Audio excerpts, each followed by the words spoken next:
आणि हल्ली असं पण म्हटलं जातं ना, की सगळ्यात इम्पॉर्टंट इज गट. म्हणजे गट बॅक्टेरिया आणि गटमध्ये जे म्हणजे gut is like your second brain. आणि obesity is because of whatever problems you are having. तर त्याचं काय रिलेशन आहे? म्हणजे is it directly related to your gut and digestion? म्हणजे कसं आहे की तुमच्या म्हणजे एक पुस्तक तुम्ही पण वाचा, 10% ह्युमन नावाचं एक पुस्तक आहे. त्या पुस्तकामध्ये असं म्हटलेलं आहे की तुम्ही स्वतः असं म्हणता, ॲक्च्युली यू आर 10%.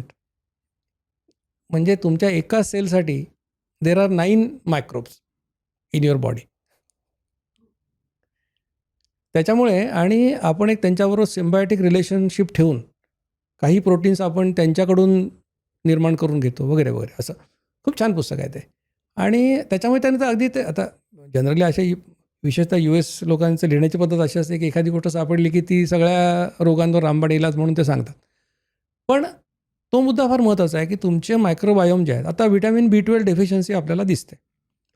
अगदी अल्टरनेट माणूस बघितला तर त्याला व्हिटॅमिन B12 डेफिशियन्सी आहे.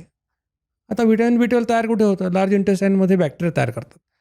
आता तुमचे बॅक्टेरियाच तसे चांगले नसतील करणारे, तर ते व्हिटॅमिन B12 डेफिशियन्सी होणारच तुम्हाला. म्हणून गट मायक्रोबायोटा महत्त्वाचा आहेच. आणि आता आम्ही त्याच्यामध्ये अभ्यासही करतो. एक डॉक्टर संजय गुप्ते म्हणून गायनेकॉलॉजिस्ट आहेत पुण्यात. त्यांच्याबरोबर आम्ही एक अभ्यास करतो आहे की PCOD संदर्भातला, की स्टूल सॅम्पल आम्ही टेस्ट करून की या लाईफस्टाईलचा मायक्रोबायोटाच्या ह्याच्यावर काय परिणाम होतो, की फेवरेबल बॅक्टेरियाची स्पेसिस वाढतात का वगैरे, असा अभ्यास आम्ही करतो आहे. आणि मायक्रोबायोमचा नक्कीच परिणाम होतो. फक्त काय झालं की यातल्या अशा कुठल्या गोष्टी की बा हे बॅक्टेरिया दिले की तुम्हाला काहीतरी होईल असं अजून सांगता येण्यासारखी परिस्थिती नाही आहे. पण चांगल्या बॅक्टेरिया असले तर फायदा होतो हे नक्की. म्हणजे बॅड लाईफस्टाईलमुळे गटवर परिणाम होतो. डेफिनेटली होतो. डेफिनेटली होतो. आता आपण थोडं शेवटच्या एका प्रश्नाकडे वळूया. मला विचारायचं, डॉक्टर दीक्षित स्वतः काय खातात? म्हणजे मला वाटतं आता तुमच्या स्टुडिओमध्ये मी जेव्हा आलो तर तुम्ही मला विचारलं काय खाणार, तर मी म्हटलं बा इडली पण चालेल काय, असं काय प्रश्न. आणि त्यावेळेला मी साखरेचा गोड चहा पण घेतला. आणि पण तुम्ही म्हणाल, अरे आतमध्ये बटाटा आहे. मी म्हटलं बटाटा खायचा नाही. हां, नाही. तर मी असं म्हटलं की मला सगळं चालतं असं काय, आणि मी नॉन डायबिटीज असल्यामुळे मला गोडसुद्धा चालतं, तो प्रश्न नाही. पण मी 2दाच जेवतो. म्हणजे लोकांना जे सांगतो तेच मी करतो. 2 जेवणांच्या मध्ये माझा 25% दुधाचा पातळ चहा असतो, तो मी घेतो. आणि 4.5 किलोमीटर चालायचा माझा प्रयत्न असतो नेहमी. म्हणजे आणि मी हे पण करतो, म्हणजे बरेच लोक मला म्हणतात तुमचा एवढा प्रवास असतो, तुम्ही कसं करत असाल? तर म्हणतात 2दा जेवणं मला काही अवघड नसतं. कारण मी कुठे गेलो तरी मला 2दा जेवायला मिळू शकतो.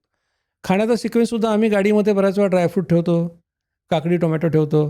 2 दिवस प्रवास असेल तर मोडालेलं कडधान्य पण छोट्याच्या ठेवतो कुठेतरी. नंतर मग हॉटेलमध्ये गेलं की ते फ्रीजमध्ये ठेवायचं. असं करतो. पण चालायचं मात्र कधी-कधी असं होतं की वेळच नसतो. मग मी असं करतो की मला उद्या वेळ मिळणार नाही ना, मग मी आज 9 किलोमीटर चालतो. म्हणजे आठवड्याला 7 गुणिले 4.5 एवढे एवढं कंप्लीट व्हायला किलोमीटर माझे पाहिजे. पूर्ण व्हायला पाहिजे असा प्रयत्न असतो. कधी-कधी त्यात होतं, पण नॉर्मली माझा असा विचार असतो. त्यामुळे मी सुद्धा 100% हे फॉलो करतो. हे मला आवडलं, की उद्या मला चालायला मिळणार नाही म्हणून मी आज डबल चालायचं. आणि बरोबर. 3 दिवस नाही मिळालं तर मी तिप्पट चालायचं, असं करायला लागेल मला. हां, म्हणजे आता एवढं Make तुम्हाला it जेवढं up. झेपेल तेवढं. पण ते बरोबर. सांगायचा उद्देश काय आहे की वी शुड कॉम्पेन्सेट. आपण जर कन्व्हिन्स असू की याचा फायदा होतो तर आपण करायला पाहिजे. मस्त, खूप छान. तर आता शेवटचं आपल्या दर्शकांना तुम्ही सांगा, की काय दर्शकांनी केलं पाहिजे? एक क्विक, की बाबा हे आता बरंचसं कळलंच आहे आपल्याला, की 55 मिनिटं खायचं, त्याच्यामध्ये काय खायचं, काय नाही, कोणत्या चुका टाळाव्यात. म्हणजे रेस्ट ऑफ युअर लाईफ, पुढचं आयुष्य तुम्ही तुमचं वजन वाढणार नाही, नवीन डायबिटीज. रोग तुम्हाला होणार नाहीत. प्लीज आपल्या दर्शकांना सांगा. तर माझं महत्त्वाची गोष्ट सांगेन अशी की सर्वप्रथम तुम्ही HbA1c आणि फास्टिंग इन्शुलिन या 2 तपासण्या करा.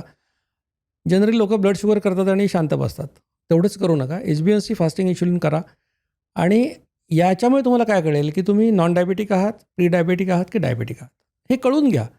कारण 11.5% लोकांना डायबिटीज आहे, 15% लोकं प्री डायबेटिक आहेत. त्याच्यामुळे खूप लोकांना मला काही त्रास नाही असं म्हणून गप्प नका बसू. आणि तुम्हाला जर असं वाटत असेल की 40 नंतर डायबिटीस होतो, असं नाही. मी 13-14 वर्षाची टाईप 2 डायबिटीसची मुलं बघितलेली आहेत. त्याच्यामुळे कोणालाही होऊ शकतो आणि त्याला घाबरायचं कारण नाही आहे. मी जी सांगितली लाईफस्टाईल ती तुम्हाला त्याच्यातून नक्की बाहेर काढणार आहे. आणि तुम्हाला early diagnosis, stitch in time saves 9 जे म्हणतात, तुम्हाला आधी कळलं तर तुम्हाला तुमच्याकडे उपाय आहे. त्याच्यामुळे डायग्नोस आधी व्हा. काही नसेल आनंदाची गोष्ट आहे.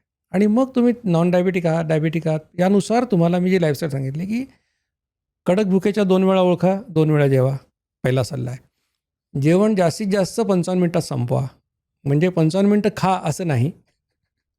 हा पण एक मोठा गैरसमज आहे की 55 मिनिटाच्या आत संपवा. 20-25 मिनिटं झालं तरी चालेल. खाण्याचा सिक्वेन्स तुम्हाला सांगितला आहे. नट्स खा, नंतर सॅलड खा, मग स्प्राउट्स खा किंवा अंडी खा, मग बाकीचे पदार्थ खा. डायबेटिक, प्री डायबेटिक असाल तर गोड आणि फळं खाऊ नका. 2 जेवणांच्या मध्ये भूक लागली तर पाणी, घरी बनवलेलं पातळ ताक, green tea, black coffee without any flavour चालेल. नॉन डायबेटिक असाल तर तुम्हाला 25% दुधाचा पातळ चहा, शहाळ्याचं पाणी दिवसातून एकदा, एक टोमॅटोसुद्धा खाल्लेला दिवसात चालतो. नॉन डायबेटिक असाल तर मात्र पाणी, पातळ ताक, ग्रीन टी, ब्लॅक कॉफी एवढंच तुम्हाला चालेल. कशाचंच गूळ, साखर, मध, शुगर फ्री टाकायचं नाही. हे झालं डाएटबद्दलचं. आणि याच्यावर व्यायाम करायचा आहे. तो व्यायाम काय, साधा सोपा व्यायाम, 4.5 किलोमीटर चाला. जेवढं तुम्हाला 45 मिनिटात झालं तर फारच छान.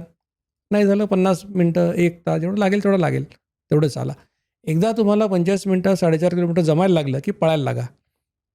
त्याचा जो वेळ वाचेल 10 मिनिटं, तो 10 मिनिटाचा वेळ तुम्ही जोर बैठकामध्ये, सूर्यनमस्कारामध्ये वापरा. म्हणजे वेळ कमी असतो आपल्याकडे. तर 45 मिनिटात तुमचा सगळा पुरेसा व्यायाम होईल. आणि अशा पद्धतीने तुम्ही वजन कमी कराल, कधीच लठ्ठ होणार नाहीत, डायबिटीस तुम्हाला होणार नाही. वजन कमी झालं तर हायपरटेन्शनच्या गोळ्या कमी होतील, थायरॉईडच्या गोळ्या कमी होतील आणि तुमच्या आयुष्यामध्ये एक पॉझिटिव्ह एनर्जी नक्की येईल. तुम्हा सगळ्यांना निरोगी आयुष्यासाठी माझ्या हार्दिक शुभेच्छा. ही क्लिप शेवटपर्यंत बघितल्याबद्दल खूप खूप धन्यवाद.